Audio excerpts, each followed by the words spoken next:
చెప్పండి చెప్పండి, ఉంది లైన్ లో ఉన్నా. సార్, ఇప్పుడు ధరలు పెరుగుతాయని గత కొద్ది రోజులుగా జరుగుతున్న ప్రచారం ఇప్పుడు ఎట్టకేలకు 2024 మార్చి తర్వాత ఇదే మొదటిసారి ధరలు పెంచడం. సో ఇప్పుడు కూరగాయల ధరలు ఎప్పటి నుంచో పెరిగాయి, ఖచ్చితంగా ధరలు పెరుగుతాయని 2 నెలల నుంచి వస్తున్నటువంటి మాటలు వినిపిస్తున్న పరిస్థితి కనిపించింది. సో ఇప్పుడు ధరలు పెరుగుదలను ఏ విధంగా చూడాలి సార్? అంటే ఇప్పుడు మళ్ళీ ఇక్కడితో ఆగుతుందా, లేకపోతే ఇంకా పెరిగే అవకాశాలు ఏమన్నా ఉన్నాయా? అవును, ఇంకా పెరిగే అవకాశాలు ఉన్నాయి, పెంచాలి, పెరిగే సూచనలు కనపడుతున్నాయి. ఎందుకు అంటే ఆ పెరిగే సూచనలకు పెరగకుండా ఉంచడానికి సూచనలు. ఎప్పుడైతే $70 ఉన్నటువంటి బ్రెంట్ ఆయిల్ ఎప్పుడైతే $110 $100 దాటిపోయిందో ఆటోమేటిక్ గా అంటే 50% పెరిగినట్టు మనం కొనుక్కునే ముడి చమురు. అందుకని ఇప్పుడు $110 ఉన్నటువంటి, అంటే ఇప్పుడు ₹3 పెరిగింది. అంతకుముందు ఏదైతే పెరగనప్పుడు ఉన్నటువంటిది ఏదైతే ఉందో పెంచడం కోసము అంటే 50% పెంచాలి. 50% పెంచలేదు. ఫస్ట్ ఎప్పుడైతే పెరగగానే కేంద్ర ప్రభుత్వం ఏం చేసింది, ఒక ₹10 ఓఎంసీ ఆయిల్ మార్కెటింగ్ కంపెనీస్ కి ₹10 ఎక్సైజ్ డ్యూటీ తగ్గించింది. అంటే ఇండైరెక్ట్ గా మనకి పెంచకుండా వాళ్ళకి డ్యూటీ తగ్గించారు. అంటే ఒక విధంగా పెంచినట్టే. ఇకపోతే మళ్ళీ ₹3 పెరిగింది, అంటే ₹13 ఇప్పుడు పెంచినట్టు. అంటే ఆయిల్ మార్కెటింగ్ కంపెనీస్ కి ఏదైతే బర్డెన్ లేకుండా ఉండాలి అంటే ఇంకా పెంచాలి. వాళ్ళు ఇంకా పెంచాలి అంటే కేంద్ర ప్రభుత్వం చర్యలు ఏం తీసుకుంది? 3 రోజుల కింద మోడీ గారు ఒక 10 సూచనలు చేయడం జరిగింది. ఆ 10 సూచనలు ఏదైతే ఉన్నాయో ఇక ఈ మామూలు అందరికి తెలిసినాయి. ఇకపోతే ఇప్పుడు దీని మీద ప్రతికూల పరిణామాలు ఏమేమి ఉంటాయో చూద్దాము. రవాణా ఖర్చులు పెరుగుతాయి. ఇప్పుడు మనం ఏదైతే నిత్య జీవిత ప్రమాణాలు అవి పెరుగుతాయి. అంటే బైకులు అనుకోండి, కార్లు అనుకోండి, అవి మధ్యతరగతి ఎవరైతే ఉపయోగిస్తారో అవన్నీ నెలవారీ ఖర్చులు పెరుగుతాయి. ట్రాన్స్పోర్ట్ పెరుగుతుంది. ఆటోలు, క్యాబులు, బస్ ఛార్జీలు అంటే మనం పెంచము, ప్రైవేట్ ట్రావెల్స్ వాళ్ళు పెంచేస్తారు. ఆర్టీసీ పెంచకపోవచ్చు, మిగిలినవన్నీ పెంచుతాయి అనమాట. ఇక తర్వాత సరుకు రవాణా ఉంటుంది, మెయిన్ ట్రాన్స్పోర్ట్ అనమాట. ఈ సరుకు రవాణా ఏదైతే ఉందో ఇవి పెంచేస్తారు ఆటోమేటిక్గా. ఇప్పటికే పెంచేయడం జరిగింది. ఇక వీటితో పాటు నిత్యావసర వస్తువులు ఉంటాయి, అంటే కూరగాయలు అనుకోండి, పండ్లు అనుకోండి, అవన్నీ పెరిగేటప్పటికి మార్కెట్కి వచ్చేటప్పటికి, అంటే పాలు అనుకోండి, ఇవన్నీ కూడా ధరలు ఒక్కసారిగా పెంచేయడం జరుగుతుంది. మళ్ళీ ఇంకా పెరుగుతుందనే ఉద్దేశంతో ఇప్పటి నుంచే పెంచడం మొదలు పెడతారు. దీంతో ఇన్ఫ్లేషన్ ఒక్కసారిగా పెరుగుతుంది. ఇన్ఫ్లేషన్ ఎప్పుడైతే పెరుగుతుందో ఆటోమేటిక్ గా మన యొక్క రూపాయి ఏదైతే ఉందో బలహీనపడటం జరుగుతుంది. నిన్న ఆల్ టైం లోకి రావడం కూడా జరిగింది. మళ్ళీ దీంతో అగ్రికల్చర్ మీద బాగా ఎఫెక్ట్ పడుతుంది. అంటే ఏదైతే ఈ రైతులు పొలం దున్నడానికి వాడేటటువంటి ట్రాక్టర్లు అనుకోండి, పంపులు అనుకోండి, కోత మిషన్లు అనుకోండి, అటువంటి ఏవైతే ఉన్నాయో అవన్నీ డీజిల్ తో నడుస్తాయి. ఎప్పుడైతే ఇది పెరిగిందో ఆటోమేటిక్ గా అగ్రికల్చర్ మీద సెక్టార్ మీద పడతాయి. మళ్ళీ వీటితోటి ఎప్పుడైతే ఉందో వ్యవసాయానికి సంబంధించినటువంటి పెట్టుబడి ఖర్చులు బాగా పెరిగే అవకాశాలు ఉంటాయి. మళ్ళీ మన ఇండ్లలో, అంటే మన ఇండ్ల గృహ బడ్జెట్ లో కూడా సేవింగ్స్ ఉండవు. ఇక అంటే మనం ₹100 పెట్టుకునేది ₹120, ₹130 పెట్టి కొనాల్సి వస్తుంది. అప్పుడు ఆటోమేటిక్ గా మన సేవింగ్స్ ఉండవు, ఆదాయం పెరగదు. అప్పుడు ఇంధనం అంటే ఏదైతే నిత్యావసర ఖర్చులు పెరగడం వల్ల సేవింగ్స్ పోతాయి. ఇక మళ్ళీ తర్వాత ఈ పేద మధ్యతరగతి ప్రజలు ఎవరైతే ఉండరో వాళ్ళకి, అంటే మన విద్యకి కానీ ఎడ్యుకేషన్ కానీ వాళ్ళు తగ్గించుకోవాలి. ఏంటి ఏదైనా ఉంటే ముందు ఆ ఖర్చులు తగ్గించుకొని దీనికి ఎక్కువ శాతం ఖర్చులు పెట్టాలి. మళ్ళీ ఈ మ్యానుఫ్యాక్చరింగ్ యూనిట్లు ఉంటాయి, పరిశ్రమలు, వాటి మీద కూడా, అంటే ఫ్యాక్టరీలు అనుకోండి, పారిశ్రామిక ఏవైతే జనరేటర్లు ఉంటాయి, జనరేటర్ల మీద నడిచే ఉంటాయి, వాటితోటి అక్కడ ఒక ప్రొడక్షన్ కాస్ట్ పెరిగే అవకాశాలు ఉంటాయి. మళ్ళీ ఆ ఎఫెక్ట్ అంతా మన మీద వేస్తారు వాళ్ళు. నెక్స్ట్ ఎకానమీ మొత్తం స్లో డౌన్ అవుతుంది, ప్రజల కొనుగోలు శక్తి తగ్గిపోతుంది, మార్కెట్లో డిమాండ్ తగ్గిపోతుంది, జీడిపి తగ్గిపోతుంది. వీటన్నిటి మీద ఈ ఎఫెక్ట్ మామూలుగా ఉండదు. ఇది ఒక రంగం మీద కాదు, ఇంకా మిగిలినవన్నీ, అంటే ఎప్పుడైతే రూపాయి వీక్ అయిపోతుందో, రూపాయి వీక్ అయిపోతే ఇంకో విధంగా అనమాట. ఈ విధంగా ఒక్కొక్కటి మనము డిస్కస్ చేస్తూ ఉండొచ్చు. ఇంకా అంటే ఇది అనమాట ప్రెసెంట్ దీని మీద. ఇక మళ్ళీ దీని ఎఫెక్ట్ ఏవైతే వస్తాయో, అంటే డాలర్ మీద పట్టడం, డాలరు ఎప్పుడైతే అంటే మన రూపాయి బలహీన పడిపోతుందో మళ్ళీ దాన్ని బట్టి మళ్ళీ మనం ఇంకొకటి చెప్దాం. చెప్పండి. రైట్ సార్, మీరు అందుబాటులో ఉండండి, నేను మళ్ళీ మీతో మాట్లాడతాను. రైట్, రామూర్తి గారు. రైట్. సో ఎట్లా చూస్తారు దీన్ని?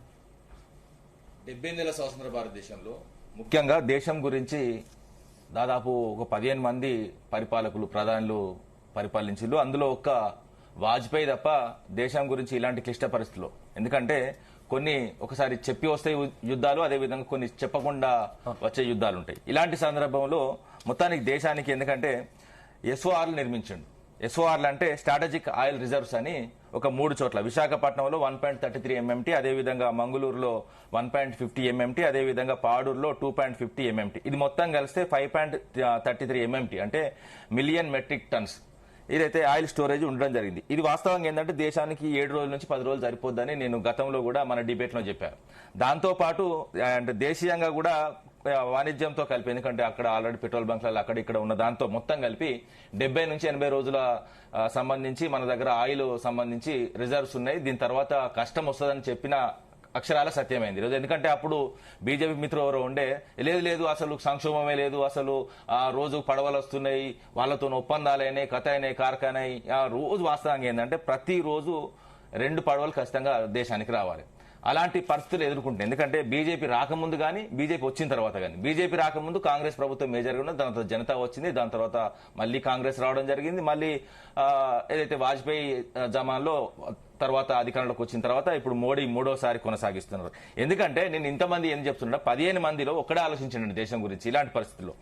ఇక మిగతా మోడీ ఎందుకంటే సముందర్ దేఖ్నే కే లియే అచ్చా హై లేకిన్ పీనే కా లాయక్ నయ్యి అన్నట్టు మోడీ చూడడానికి బాగానే ఉంటాడు 56 ఇంచుల ఛాతీ, కానీ చేసింది ఏం లేదు దేశానికి అనేది నేను క్లియర్గా చెప్తున్నా.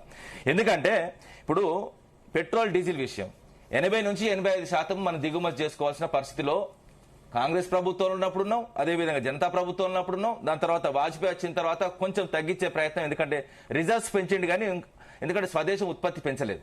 దాంతో పాటు ఎందుకంటే రిజర్వ్స్ ఒక 8-9 రోజులు ఇప్పుడు మనకు ఇట్లా ఉందంటే వాస్తవంగా వాజ్పేయిని గుర్తు చేసుకోవాలి, పాటలకు అతీతంగా చెప్తున్నా. దాంతో పాటు గ్యాస్ పరిస్థితి ఏంటంటే ఇప్పుడు 55 నుంచి 65% మాత్రం మన దిగుమతుల మీద ఆధారపడి ఉన్నాం. దేశీయంగా ఉత్పత్తులు లేవు. అదేవిధంగా ముడి చమురు రేటు 130 ధర దాటి బ్యారెల్ రేట్ 135 దాకా అసలు రేట్లే పెరిగాయన్న అయితే పెట్రోలియం సహజ వాయువుల శాఖ మంత్రి హర్దీప్ సింగ్ పూరి, అదే విధంగా సహాయ మంత్రిని కూడా నేను సురేష్ గోపిని కూడా గుర్తు చేస్తున్నా. మరి ఎట్లా పెంచినావు ఈ రోజు?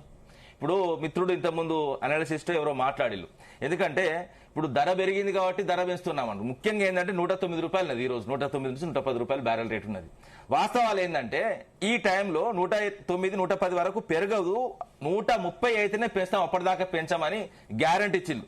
ఎందుకంటే ఇది అవసరమైతే మీరు చూసుకోండి. ఎందుకంటే ముఖ్యంగా ఓఎన్జీసీ మాత్రమే చమురు గాని గ్యాస్ గాని ఉత్పత్తి గాని దిగుమతిని మొత్తం మానిటర్ చేస్తారు. ఇలాంటి పరిస్థితులు ముఖ్యంగా ఏంటంటే ఆత్మనిర్భర్ భారత్ అనేది నేను గుర్తు చేస్తున్నా. కరోనా టైంలో మొత్తం మనం దేశీయంగా ఉత్పత్తి చేయాలి, ఎందుకంటే మనం లాక్డౌన్ పోయిన తర్వాత చాలా ఇబ్బంది అయింది, విదేశాల నుంచి వచ్చే దిగుమతులు ఆగిపోయినాయి, మొత్తం దేశం అంతా స్తంభించిపోయింది, అదేవిధంగా ప్రపంచం కూడా స్తంభించిపోయింది అన్న క్రమంలో ఆత్మనిర్భర్ భారత్ 20 లక్షల కోట్లని మోడీ గారు ప్రకటించారు.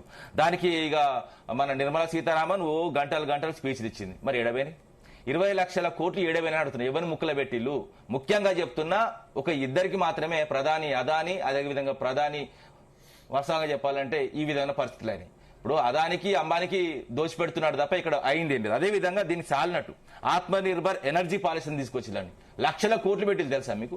లక్షల కోట్లు పెట్టిన తర్వాత తగ్గాలి కదా. ఇప్పుడు 80 నుంచి 80% మనం ఆయిల్కి సంబంధించి దిగుమతి భారతదేశం ఒకటే కాదు కదా, ఇతర దేశాలు కూడా చాలా ఇబ్బంది పడుతున్న పరిస్థితి కనిపిస్తుంది. ఏ దేశాలండి?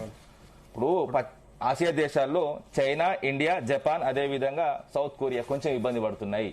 ముఖ్యంగా ఏంటంటే ఇప్పుడు నేను మళ్ళీ కూడా చెప్తున్నా, ఇక్కడ నేను క్లియర్ గా చెప్పే అంశం ఏంటంటే 40 నుంచి 60 దేశాలు ప్రత్యక్షంగా పరోక్షంగా ఇబ్బంది పడుతున్నాయి. కానీ ముఖ్యంగా ఇందులో ఎక్కువ ఇబ్బంది పడేది భారతదేశం మాత్రమే. ఎందుకంటే ఏ విధమైన సిచ్యువేషన్స్, దీనికి ఎందుకు సిచ్యువేషన్ కూడా చెప్తా. ఇప్పుడు ఇంతకుముందు చెప్పాను కదా, ఏదైతే స్ట్రాటజిక్ ఆయిల్ రిజర్వ్స్, ఎందుకంటే మన దేశానికి తక్కువ ఉన్నాయి. ఎందుకంటే ఒక విపత్కర పరిస్థితులు వచ్చినప్పుడు, ఉపత్తులు వచ్చినప్పుడు ఏ విధంగా దేశాన్ని కాపాడుకోవాలన్న దానిలో 14 మంది పనిచేయలేదు, ఒక్కడు మాత్రమే పనిచేసిండు. ఆయన గనుడని చెప్తున్నా మళ్ళా కూడా. ఎందుకంటే ఇప్పుడు జపాన్ 200 నుంచి 250 రోజులు వాళ్ళు నిల్వ ఆయిల్ ఉన్నదండి. ఒకవేళ దిగుమతులు ఆగిపోయినా కూడా వాళ్ళు 200 నుంచి 250 రోజులు వాళ్ళు సర్వైవ్ అవుతారు, ఎందుకంటే వాళ్ళ దగ్గర ఉన్న రిజర్వ్స్ చేయబట్టి. అదేవిధంగా చైనా, అదేవిధంగా యూకే కూడా ఇప్పుడు వాళ్ళు కూడా స్ట్రాటజిక్ ఆయిల్ రిజర్వ్స్ పెట్టుకున్నారు ఇలాంటి పరిస్థితులు వస్తాయని. మరి దేశానికి ఏమైందండి? ఇప్పుడు ఒక్క వాజ్పేయి ఎందుకంటే 5.33 MMT పెట్టిండు. మరి మోడీ వచ్చిన తర్వాత దాన్ని పెంచాలి కదా, 8కో 9కో 10కో 12కో లేకపోతే 20కో పెంచాలి కదా. ఎందుకంటే నేను దేశం కోసం ధర్మం కోసం చేస్తానో ఆలోచించాలి కదా. ఇప్పుడు ముఖ్యంగా ఒక 3 దిక్కులే ఉన్నాయండి. ఇప్పుడు 55 ఏళ్ల పైచిలకు పాలించిన కాంగ్రెస్ అసలు కనీసం ఒక్క స్ట్రాటజిక్ ఆయిల్ రిజర్వ్ పెట్టలేదు. ముఖ్యంగా ఏంటంటే వాజ్పేయి వచ్చిన తర్వాత 3 పెట్టిండు, దాని తర్వాత మోడీ ఇంకా 30 పెట్టాలి కదా. మోడీ ఇంకా వాస్తవం చెప్పాలంటే వాజ్పేయి కంటే గొప్ప నాయకుడు అని చెప్తారు కదా. ఇంకా కొంతమంది అయితే అబ్దుల్ దాటి దేవునితో పోలుస్తున్నారు. మనుషులను దేవులతో పోలడం ఫస్ట్ బంద్ చేయండి. మీరు చేసిన తప్పులు అన్ని ఇన్ని లేవు. ఎందుకంటే దేవులతో మన పోలికేందండి. ఇప్పుడు వాళ్ళు పితృవాక్య పరిపాలకుడు, ఆయన మహానుభావుడు, ఆయన దేవుడు. నువ్వేంటిదండి? ఇప్పుడు భార్యను వదిలిపెట్టిన కూడా తీసుకుపోయి రాముతో పోలిస్తే ఎట్లా అండి? మనుషులను మనుషుల్లాగానే చూడాలంటే తప్ప కానీ రాష్ట్రంలో ఉన్నటువంటి రాష్ట్ర ప్రభుత్వాలు కూడా వ్యాట్ని తగ్గిస్తే ఖచ్చితంగా ప్రజలపై భారం పడకుండా ఉంటుందని కూడా విమర్శలు. ఇప్పుడు మేము అధికారంలో ఉన్నప్పుడు ఇది ముఖ్యంగా ఏంటంటే మళ్ళీ కూడా నేను చెప్పిన, ఇది మొత్తం కంప్లీట్ గా ఏ విధంగా ఉంటదంటే ఓఎన్జీసీ కంప్లీట్ గా దీన్ని చూసుకుంటది. ఓఎన్జీసీ చూసుకున్నప్పుడు కేంద్ర రాష్ట్ర ట్యాక్స్ విధానాలు కూడా దాదాపు వాళ్ళే నిర్ణయిస్తారు.